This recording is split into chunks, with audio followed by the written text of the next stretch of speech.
Welcome back to Behind the Brief, the podcast where we go beyond the buzzwords and into the real stories behind great marketing and leadership. I'm your host Shruti Verma, and today we are diving into a conversation that feels more urgent than ever. How do you find your true voice in a world that's louder and noisier than ever before? I'm joined by someone who truly knows this journey, Ash Aujla, a powerhouse in product marketing, expert and leader in CI, and staying true to yourself, even when the noise gets overwhelming. Today's episode is all about cutting through the clutter, not by shouting louder, but by getting clearer on who you really are. Ash, welcome to Behind the Brief. I'm so excited you're here. Thanks, Shruti. I'm so glad to be here. Let's get into it. There's so many things to talk about. It's such a juicy topic. Yeah, let's start from where most people get it wrong. Competitive intelligence. Most think it's about outstocking the competition, but you talk about CI as a tool for clarity, not comparison. So can you share a moment where CI actually helped you discover your strategy and not just mirror someone else's? Yeah, I think, okay, so that's such a big question. And I think CI, like you said, is something that a lot of organizations and leadership kind of get wrong. It's also one of the most, like, in my opinion and in my experience, one of the most hated jobs when it comes to product marketing. Like, no one wants to touch CI because, you're opening a huge can of worms. It happens all the time. You're kind of stepping back and you have to look at the big picture because, like, if you just look at CI as a tool to, like you said, stalk the competitors or just like continuously gather intel or just create reactive strategies, that's not actually what you want to use CI for. How I use CI is I do look at everything. I look at what my competitors are doing, but I take a step back. And it's that opportunity to zoom out and you got to find the gaps. Like that's where CI really shines because at the end of the day, what we're trying to do is differentiate. Right. We're trying to find those differentiating points, and differentiators are not easy to find, especially in a market that's always everyone's just copying each other and like trying to one up each other with the features and like how quickly you can get things out. What I find to be really powerful is just finding that clarity. It's almost like being in a room with a lot of people that are talking and everyone's talking all at the same time. You're getting lots of information, but there's things that are not being said. And I think those are, like just reading, CI is kind of like reading between the lines. Because once you can gather the gaps, then you can kind of build a strategy around, okay, like this is what's missing actually from the conversation. And one of the most, I think, maybe underutilized resources for CI is like our customers. Like, isn't product marketing supposed to be the voice of the customer? And I think a lot of times we're so focused on like what's happening out there, like what's everybody else doing, what's our like number one competitor, and we need to just like be toe to toe with them on every feature. But it's kind of like, well, what do our customers who are actually paying us money right now, like what do they want? What is in it for them? And what are the gaps that they're seeing? And sometimes you can have your biggest revelations just from that. So when you talk about a specific moment, I think it's like there's never a specific moment. It's always kind of like an ongoing conversation and an ongoing discovery process. Yeah. And through that's where you do kind of find your voice, finding those gaps. I think it's so important even when you look at product marketing from this lens, it's really important to find your voice and not just see how the competition is doing. You have also said, and I love this, that voice is a competitive advantage. In your experience, what are the ingredients of a strong voice, especially when building a brand? Yeah, I think that there are a lot of areas or a lot of ways to build a brand. And I think brand marketers will attest to this. One of the hardest things is standing out in the market. And I think there's kind of like this place where product marketing helps to kind of build that with CI. Like we were talking about differentiators and like, trying to figure out what those gaps are. Once you figure out what those gaps are, then you are able to kind of figure out, okay, what is the voice? And like the way that I think about it is that let's take the acronym voice, right? V, like, so first thing that you want to do is validate the landscape. You want to study the market, but you don't want to mimic it. And then the other thing that you want to do, so if we go into, you want to own your perspective. And I think that's really important because one of the things that will differentiate a person, brand, whether like, it doesn't matter if you're building a personal brand or if it's for an organization, is having a perspective. And I think this is where a lot of companies and people fall flat. They don't have a perspective. They're usually just mimicking, right? You cannot have, a voice, a raw, authentic voice without having a way of saying things. And when I say perspective, I'm really talking about generally like your point of view on things. Like, where are you coming from? What are the nuances that make up the way that you present yourself? And it's good to have those things out in the open because you'll always end up attracting kind of like the right people to you. Uh-huh.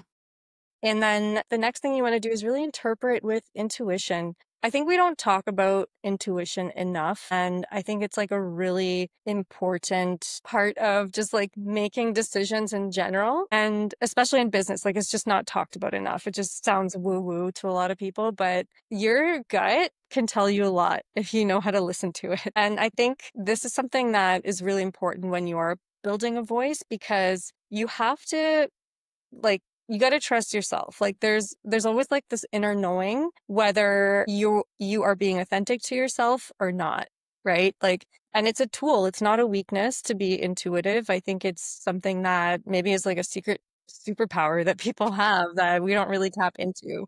And then the other thing that you want to do when you are building your unique point of view or your voice is really being able to communicate clearly. I hate jargon. I do not like corporate speak at all because it's just so, I don't know, it just sounds so fake. No other way to say it, but it just sounds like, man, like you're trying way too hard, like calm down.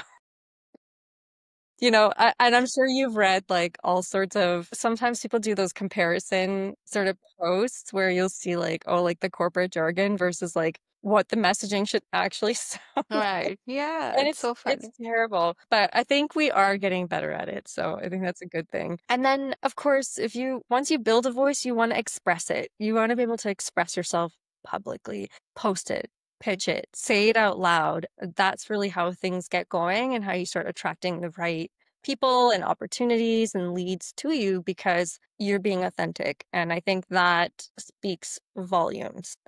Yeah, it's not just a content strategy at the end of the day. It's really how you go from being a silent operator to more of a strategic powerhouse. Right. Yeah, I love the fact that you have used it in voice format. I think it really helps. And one of the things that I extracted from this is that communication and expression are some things that are really evident in your post as well, the content that you write on Substack. So I feel that you really truly believe that and you implement it within your own writing as well. So you talked about intuition as well. Have you ever taken decisions very directly in your own life and you have seen the difference that my intuition said this and it's 100% right? Hmm. All the time. I'm All the sure. time. And Yeah. I think it's like going beyond almost your intuition and just learn. I think there's one thing that I didn't address when it comes to your voice and building it is the level of fearlessness that you need. And I think that is something that, I mean, I was not always like this. Like, I was shy. I was definitely one of the quietest people in the room. I was not someone that was outspoken or anything like that. I think I've spent like the last, I don't know, like 10 years just trying to find my voice. And a lot of that just comes through self-discovery, like spending time actually learning to know who you are and learning to know who you are through all of your different stages in life and understanding, I don't know, like I guess the impermanence of things. And I think as you get older, you get bolder. Like, I honestly believe that. I think as you get older, you get bolder because you're just like, what's the worst that can happen if I open my mouth about this? Do you know what I mean? Like and I think that's true for organizations too. Like, what is honestly the worst that could happen?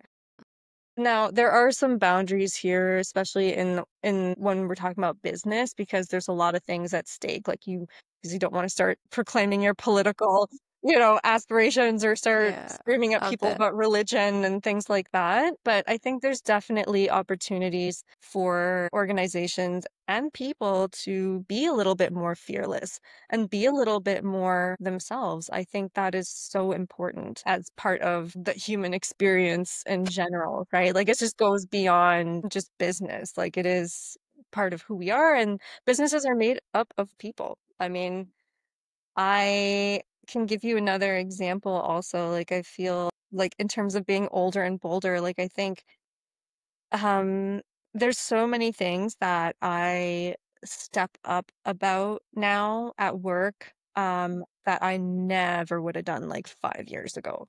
Do you know what I mean? Like it's just like I have found my voice, like I know what I stand for, I know what my values are, and I think like as soon as those things are being pushed around or something's not aligning for me, it's like a red flag just goes off in my system and I just need to act upon it immediately. So I will like send a message to the person that needs to hear what it is that I'm thinking or, like stuff like that. But it helps to keep me grounded, to be honest. Like it's just one of those things that you have, like that fearlessness, like you just have to do it. So you have to have your voice, but you have to be fearless enough to act on that voice. Yeah, it's true for me as well. I was an introvert and I am talking to you and so many people who are taking up space in product marketing and in life in general. But it's really important for us to be out here telling our stories the way we want to be told. Right. Okay, moving on to one of the topics that is actually the talk of the town, and we have to talk about AI because it's changing everything. But you mentioned that while AI can speed things up, it cannot replace the soul of good messaging. How do you personally keep that human heartbeat alive when tools make it so easy to sound robotic? Yeah. Yeah, this is such a loaded question and such a big topic right now. It's all over LinkedIn. Everybody's talking about it. The creative community is just up in arms, like so mad about this. Yep. And like everyone that's in corporate is just like, Let's see who wins. yeah, it's like it's literally the battle of I don't know. I think this comes down to what's important. And with AI and really still being able to sound human, I mean, you don't want to go in and just write something and then be like, make it sound human. Like that's your prompt. Like it's still not Exactly. gonna do a good job in making it sound human because it is not a human. And I think one of the things that drives me crazy is just the fact that people are starting to like I've noticed this is just outsourcing their overall thinking to like AI platforms. And I think that is a little bit scary. And if we go back when we're talking about messaging in general, the messaging I find is cookie cutter anyways. Like let's be honest, like if you have a Right. SaaS product and if you look at all of the messaging across all of the SaaS companies, Uh-huh. it all sounds the same. Yeah, it does. All the benefits, not the features. Like it's Yeah. literally like And now it's AI powered. So it's it's like worse. And you will see the same messaging almost on like every single competitor's page. So this is the problem here. So how do you stand out when you're up against AI? Don't use it. Like, it's that simple. it's that simple. It's just like, and I think one of the things that AI can't do as well as people can do when it comes to messaging is that we are still the storytellers. We tell the stories. We are here. We connect with our customers. We're having those conversations. Sure, AI can help you synthesize some of those conversations, right? Like grab some transcripts and throw them in and, let's get a word cloud of like what people are saying and then let's put our minds together and actually build some unique messaging around that. It's helpful. It's definitely helpful. It's a tool. And I think we shouldn't lean on it to do everything because then, as I mentioned, we are just going to sound the same. Like everything is going to sound cookie cutter. It's going to sound the same. And I think that's going to be the great struggle of the next like 5 years, like people just trying to find their voice in Uh-huh. an AI world, which you can't use AI to find your voice. Like I think that's where things are kind of getting twisted because I That's think it. people think that they can use the technology to find their voice. The voice is like in here. Like this is or within the heart of your company, which is like the employees and like your culture and all the way that what your values are, is basic stuff. It's almost like going back to the basics. Like you want to stand out, go back to the basics, right? So that's what I'm seeing and that's kind of what I'm hearing. And that is my advice. It's simple, but it works. And I think it's kind of helping me as I build my own personal brand. I am trying to stay away from AI as much as possible as I start building it up. And yeah, because I feel like even when I go on LinkedIn now, if we're on LinkedIn, you look at the post, like, they've all been written by AI. Takes are all the same, Yeah. like maybe written slightly differently, but yeah. And then there's also the battle of the M dash that's going on. But Oh my God. Yeah. And the funny thing is, yesterday I was reading a book and it had a lot of M dashes, but now it has twisted my mind into thinking, hey, but this book was written before the chat GPT took over. And I'm just confused. Like, what is happening? Are we just running in loops or is it getting the attention just because we have tools like AI doing the work that people used to think about earlier? So I'm not sure how to take that conversation, but it's just confusing. It's not making me any better reader or a better writer. I don't know how to do that, but I believe without AI is also something that we might fall behind. We might not be able to scale our work. We might not be able to be as fast as other people are in this world. yeah, I think So that's a really good point. Like speaking of speed, I will say, like I have noticed at least at my job, at my day job, like the amount of work that we're getting done is insane. Like I look at my list from, my priorities list back in like October versus what it was this month. And I will say like the number of projects that we're completing is like triple the amount easily. exactly. And I can point and say like definitely AI did that. But then there's some projects where I will purposely drag them out because I'm just like, this needs more thought. Like this needs some soul and we got to slow this one down because it needs the human touch. Like it's just we cannot just turn this particular piece of not content, but like maybe we're hosting an event or there's, like you can't AI some of those things. Yeah, and messaging too. Like when we go into messaging, I think it's so easy to plug it into Chat GPT or Cloud or Right. whatever you're using. And then it gives you great messaging. You're like, wow, this is great. But then when you go and look at your and this is what no one does. Let's go look at how our competitors are, messaging the same thing and it sounds almost exactly the same. So therein lies the problem. Yeah, I mean, that's I true. think that's a red flag. I think if you're a product marketer and you're building messaging and you're trying to make it sound unique, you definitely want to take a step back, like slow it down. Like don't rush that process because you want to stand out, but you also want to make sure you're resonating in the market and you're also differentiating when it comes to messaging. I think we forget that. Like, I think that's a piece where just like we just want to get the messaging done, Yeah. just get it done. But it Right. matters because the messaging is your voice, right?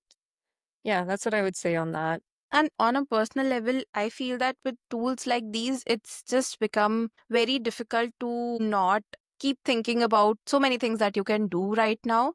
But then maybe earlier, a few years back, you must have taken some 2, 3 days to actually build a LinkedIn post, for example, or a blog or something like that. In general, like I used to write Medium blogs way before ChatGPT came in, but then now I look at them, I'm like, it could have a tweak around with the messaging. So I don't know if you are losing your voice with AI or it's just that it's better, or I don't know. It's just made me a bit more conflicted about what I used to write and what I write now. So I don't know how to take up with that. Yeah, no, like, do you feel like the writing that you were doing before is terrible? Yeah. Kind of Yeah, You're like, definitely no. terrible. Um, no, so I personally don't think that way. Like, I'll go back and to me, the writing that I did before, I'm like, this is genius. And then I look at Yeah. the stuff that I've tried to do using ChatGPT and it doesn't have that. I don't know. I don't know how to explain it. It's like that soul just isn't there. Right. You can tell when someone, like a person, has written something and when it's a machine because the sentences are so perfect and they're just That's so what, there's like a yeah. rhythm. There's a rhythm to how the AI actually will write an article. It also leaves a lot like for the readers. When I read a piece that's written by I have so many questions, right? And I think when you're writing, when you yourself are writing a piece, you're thinking about those questions slowly and you're building them into whatever article you're writing or a book or like whatever that you're writing. And the AI doesn't know what those questions are. Do you know what I mean? Like it leaves so much like there's so much want from the reader. Like you're reading it and there's so many, you read between the lines and you're just like, there's so much here that's missing. Like the author's perspective is missing. And I think that is so key. Like you can tell it like, here's my perspective on something and it's just gonna, give its perspective or like the perspective that it finds online, but it's not yours. It's not your perspective. Right. And I think that's the problem. And it almost feels so disingenuine to go and like post something like that because like it didn't come from you. And Yeah. that sucks. Like that's not a great feeling. And so, yeah, I think as you write, you definitely want to, I mean, hey, sometimes an AI article here and there just to keep up your streak like sometimes we don't have time, right? And we're just like, whatever, this is great. This is going to keep me consistent. And that for that, it is an excellent tool. But at least I would say like every 2 weeks or like even once a week, if you can do it, like work on something slowly and publish it. And it's going to feel so good because you wrote it. And literally right at the bottom, like not written by AI wrote this. I Yeah, spent a week researching and exactly. pulling this together, and these are all my thoughts, and I thought through everything, and it's beautiful. And the funny thing that I've noticed is like, I don't know if you've noticed it, but on LinkedIn, you can tell when people have like taken something right off ChatGPT and like Mhm. plugged it in, and the engagement is so low on those posts versus ones that are just completely unhinged and like someone's just like typing like all lowercase, like just so mad about something. Yes, Those tend to go viral. So I'm like, maybe even the platforms are starting to pick up on that as well. exactly. Yeah. Like I know Substack is definitely like one of those platforms. I don't know what kind of parameters that they have for actually keeping AI in check on their platform, but it's one of those places that I go to read raw like Right. thoughts from Mm, people. right. And I would hate to see that changed. And like I can tell when someone's written something versus when they haven't.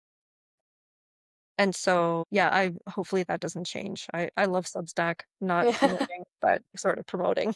Absolutely. No, I think it's clearly visible when you read a post that's completely orchestrated by AI and you get that. You get those words that are just not thought of, just, copied and pasted. So it's just visible and you can't do much about it because people think of posting more frequently now rather than the quality of what you're posting. So I think that's where the gap is right now. You're just following the algorithm and not following what the quality that you're bringing to your audience. So I think that's where it's all getting very twisted, but you can't do much, but you Can't do can anything. always follow your voice. Yeah. Because we are on the same topic, LinkedIn, and it's like the testing ground of truth. I know you are building a really great presence on LinkedIn. That's how we got connected. But I'm guessing that didn't happen overnight. Like you have a thought about something, you must have a trigger at a point where that you realized, okay, this is my voice and not just something that the algorithm wants. So, do you have any story or a trigger point that? Oh, okay. Yes, it's definitely when you said long time coming, definitely that. Like I mentioned before earlier when we were speaking, I have been trying to figure out what my voice is for a long, long, long, long time. Because like everybody has something to say. And it's just like, what is my perspective? And for me, I think it comes down to like the trigger point was definitely like going back and looking at conversations that I've had with other people and things that I like to talk about with other people. And what is my opinion in those conversations? So for me, I've always been a contrarian. Like I'm always the person that's like, the world's doing this I'm just going to do the opposite. Like, that's just me. I'm an Aquarius. That's what we do. We're very rebellious. There's some astrology in here. So when I was in school, I studied like my degrees actually in cultural studies, and I specialized in film and media. And so one of the like areas of that program which I loved was like mass media and like the manipulation of the masses. And so I'm absolutely, I would say, obsessed with that topic, and I think AI is another one of those things that kind of falls into that areas. Like I'm one of those people, like I'll sit there and I'll think like for hours and about these things, journal about them. Journaling's great. I know people talk about that all the time, but it's really just a great way to hear yourself. The world is such a noisy place, and I think that's one of the problems of why people have such a hard time finding their own voice is because there's so much noise. Like you have everybody and their mom, like their opinion just coming at you and like the way things should be. Like you go on Instagram and they're telling you that your house needs to be beige and like, Kim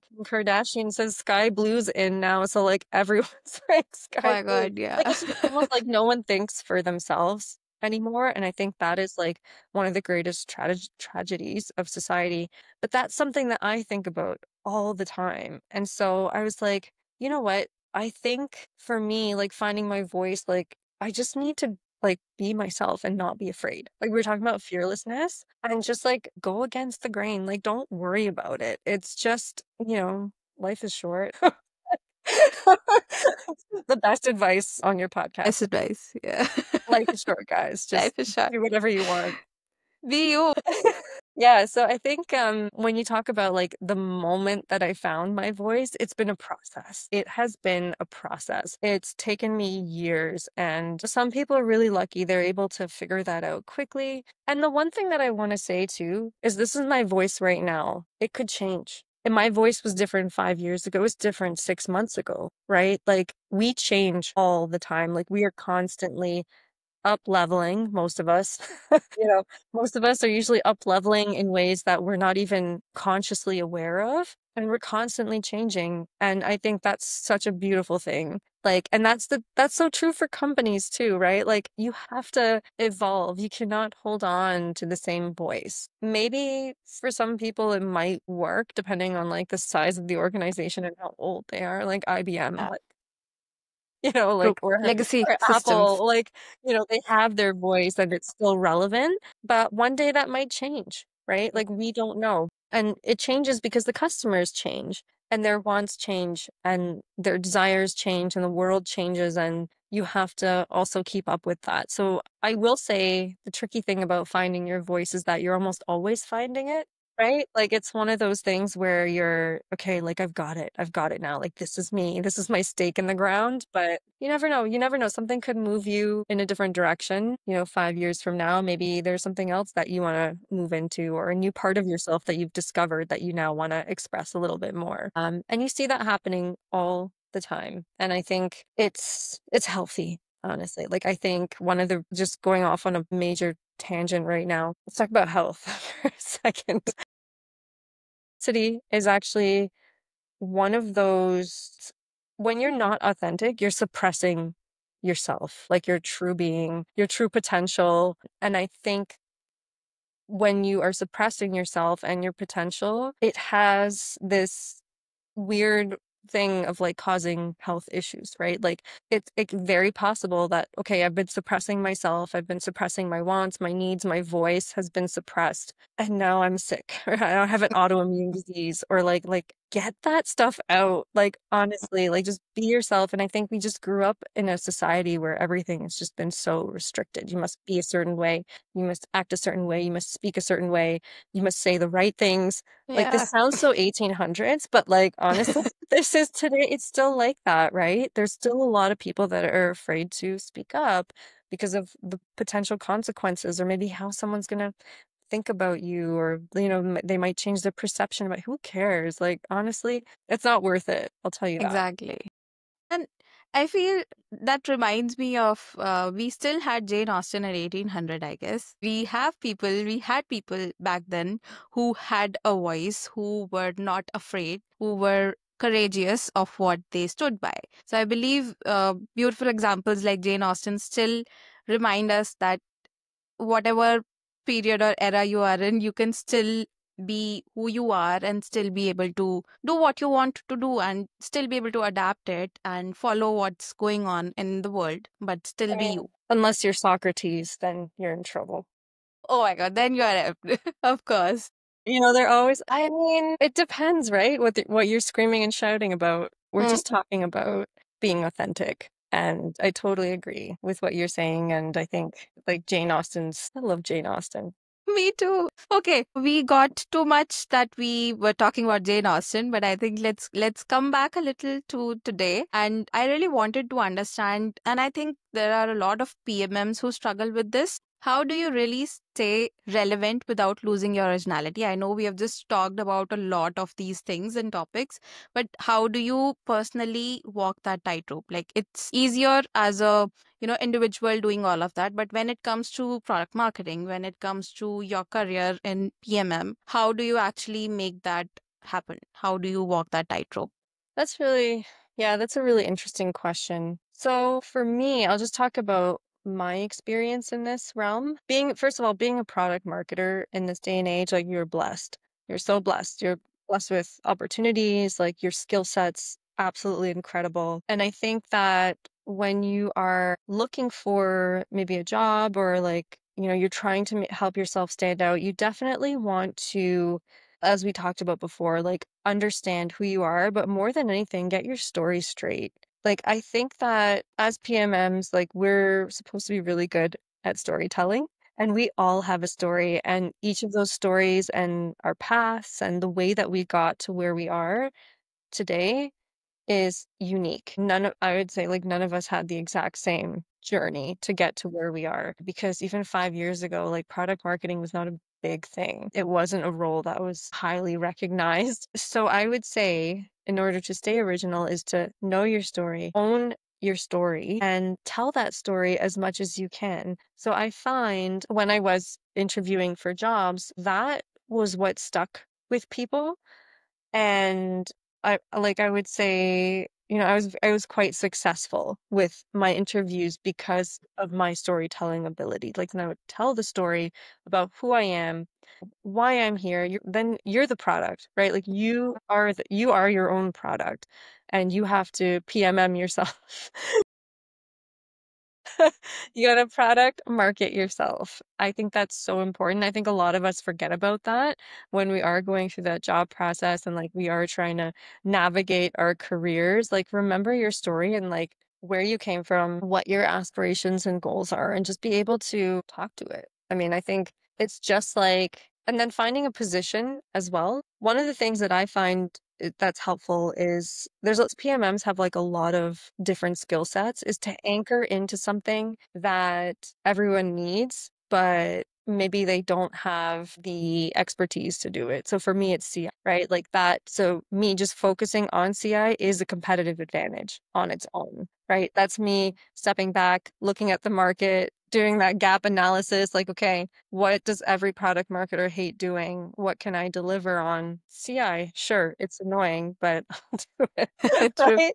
Yeah. But it's just that mentality. And then I think it's also just important to build your own personal brand in this day and age. And I know this is like, it's like people talk about this so much, but building your own personal brand is a way to future-proof yourself because you never know when that job is going to be gone. Like, you never know when the switch is going to flip. But if you have a Exactly. personal brand, you have a network that you can fall back on. And you have other opportunities too that you could explore potentially because you've built a brand. And like, okay, like maybe your option is like, what can I do with my brand? Like, what's the next step for it? Or if I want a job, cool. Let me just reach out to my network, like post and put yourself out there. And through putting yourself out there, find your voice, build your brand, and tell your story. And that's how you stand out, how you become original, share your expertise. People love that. So, yeah, that's what I would say about that. I love that. Oh, yeah. So, finally, moving on to one of the last questions of this podcast, I want to talk about something that you said and that really stuck with me, that stop writing to be approved, start writing to be remembered. And for someone just starting out, we have a lot of listeners who are in their early stage careers, who are just starting out maybe as a product marketer, as a content writer. So, what's one small thing that they can do today to move from safe writing to bold writing? Yeah, don't use AI. Right. No, I'm joking. Use it if you want to. I think have a point of view before you start writing something. I talked about this before. This is why things are so forgettable, is when someone posts something or they create a piece of content, it doesn't matter what it is. If you don't have a point of view, it is forgettable. You cannot have conversation about it. It's just a piece of information and it's going to be, just under the bridge, like go away with the stream it goes. That would be honestly it. Have a point of view. And I think that will definitely make your writing much bolder. Of course, you want to align don't bring your own personal point of view in if you're writing for work. Try and understand the point of view of your organization. Talk to your brand team. Go to them. Be like, hey, what's our point of view in the market, And I'm not talking about positioning. I'm talking about like your point of view, which is like a very different approach to looking at this. For example, Patagonia has a very clear point of view, right? And we have, who else has a really good point of view? I'm talking about product companies now, but trying to think of SaaS companies that have a good point of view. Like OpenAI has a point of view. Like they have a vision. They know where they're going. They know who they stand for and who they don't stand for. Or even like any decentralized platforms, right? Like cryptocurrency like these guys all have a point of view and a way of being in the world. And that way of being in the world is why the product exists in the first place. And that point of view should permeate everything that you write about.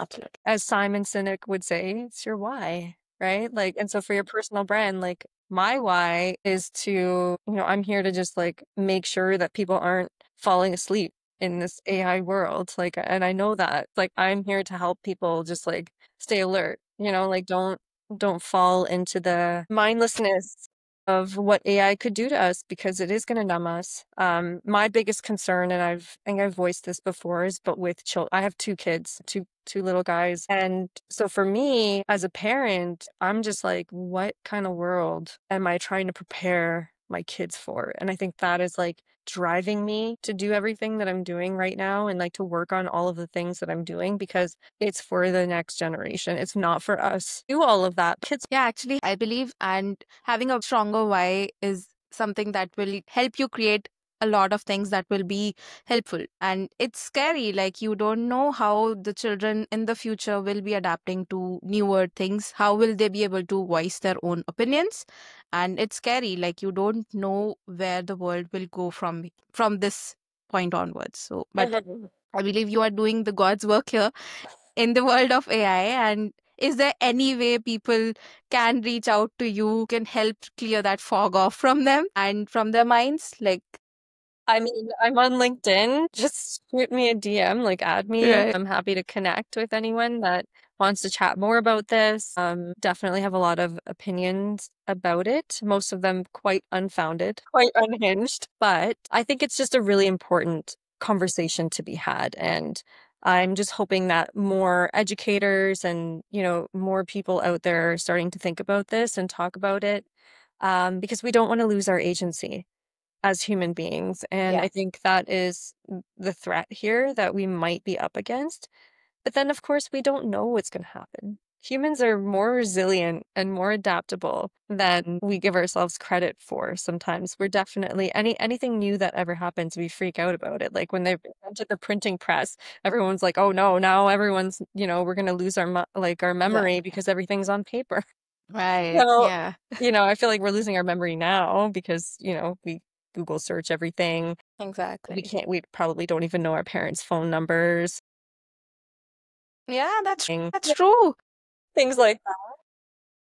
And you are so dependent on technology that one day, if the world resets, you don't know where to start. Yeah, I definitely think we need to talk about it for sure.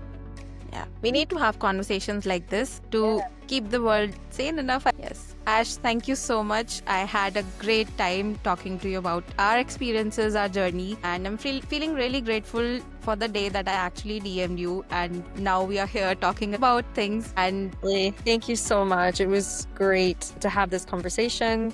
And yeah, if anyone wants to chat with me more about this, I'm on LinkedIn. That is my one-stop shop. Yes, absolutely. Thank you so much, Ash. I had a lovely time, and I hope people who are listening to us today will take a lot of things back home. They'll think about it, and they'll also think about their own voices. And I can't wait to have a new revolution with that. Amazing.